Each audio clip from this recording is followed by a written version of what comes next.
This is Bill O'Reilly in the Miller Time segment tonight. The sage of Southern California has been following the healthcare events closely, and he joins us now from Los Angeles. Before we get to that, you heard the Coulter brouhaha up in Canada. What say you?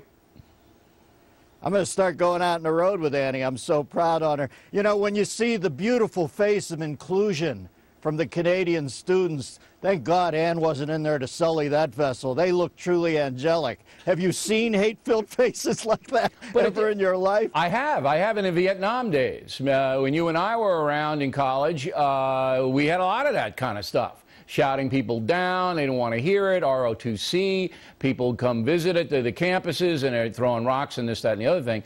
But it's a frightening mindset in Canada that, hey, if you make a joke about a Muslim or something like that, they should all be in the no-fly list or whatever. You're disqualified for from speaking here. I don't know if that's what most Canadians want their country to be represented. Well, Billy, you ought to book Mark Stein about it. He just went through 2 hellish years fighting that fight. He's the best spokesman on that. Mark That's a good idea. That's a good idea. We'll get Mark on. All right, now, Obamacare, victory lap for the Democrats. You've been following it. What do you think? Well, first off, Bill, I want to preface all this because they lay into on the left saying you're not a compassionate person. My feeling is all I want to do is isolate the truly helpless from the clueless. I want to give the helpless more than they get right now. I don't care if the clueless fall between the cracks. That's their business. Life is the Serengeti plain. You're going to perpetually exhibit a limp. You're going to get fed on. Buck up and wear a cup. But to let Obamacare in the door is akin to letting a big, sweaty encyclopedia salesman into your parlor room. He's on the couch, and he's like Monty Woolley and the man who came to dinner. He ain't leaving. We should have kept him out on the porch and buy health care volume by volume. When you're telling me that something your country is aspiring to is keeping a kid on a parent's dime to 26, I don't think it's healthy to suckle through dentures, all right? Occasionally, you got to get off the teat. Right now, we have a breast mitzvah around 13 where the kid goes from the family teat to the government teat, and I think that eats into your impetus. I want my kid to hustle. I want him to know there's an abyss behind him, and he better hustle. And when you tell a kid, listen, you're covered till you're 26, would you do that to your kid if you loved him? Of course you wouldn't. Well, you know, if I had the kid at 26 in the house, he'd need health care insurance. You know what I'm talking about? Yes, I do. Okay. Exactly. There you go. Now, the other side says, look, health care is a basic human right. And even if you are a layabout ne'er-do-well, and we both know those kinds of people, it's a right. You know, we're not going to throw you under the bus and let the tire run over your nose without treatment. And you answer? I just don't agree with that. Like I said, I want to help the helpless. I don't care. I could care less about the clueless, Bill.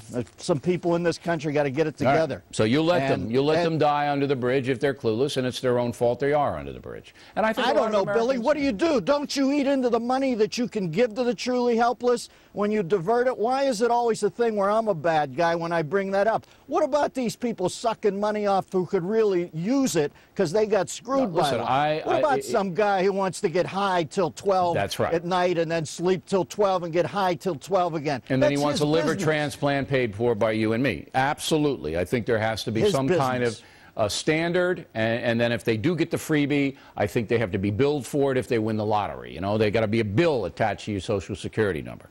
All right, now Joe Biden, in a celebratory way, said the F word. We're going to run it for the 18,000th time, and then Miller will weigh in. Go.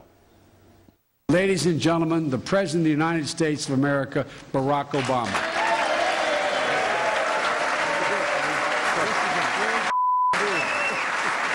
Did he not see the microphone there?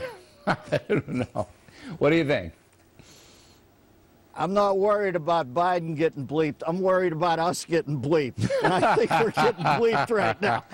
And I think Biden's the one who's bleeping us. Listen, his entire being should be on a 7-second delay, all right? I think he plagiarized that from Tony Soprano. But it doesn't surprise me. Everybody in Barack's inner circle has thugs Tourette syndrome. So it doesn't bug me. If he wants to drop an F-bomb, that's right. I wish he'd just drop some F-bombs on our enemies, okay? How's about that? All right. Acorn going out of business on April 1st. How appropriate. You know, can't feel sorry for these people. Listen, Billy, anytime somebody comes in to an office and sits down and talks about making prostitutes out of young women from another country, and this cuts through all this other PR BS. Anytime you look a human in the face and say, I need some money to set up a brothel for underage girls, and you don't tackle him and hold him down till you can get the cops there, but you laugh about it, I don't care what the backstory is. They're bad people. I'm glad they're out of business. But there's a good news component here. They all will get free health care even though they're unemployed. There you go, Billy. I'm telling you, they just got in under the wire, Miller. They just got in, you know? The last time I saw the bar set this low, I was at a dwarf's wake. So I just want to recap the Miller Time segment tonight. He is down on the Canadian kids who won't hear and Coulter. He thinks that Joe Biden is bleeping us. Is that correct? Yes, I do. I do. That was a great line, Miller. I think I'm going to send that to the vice president. It would probably cheer him up as well, don't you think? Yeah, I hope so.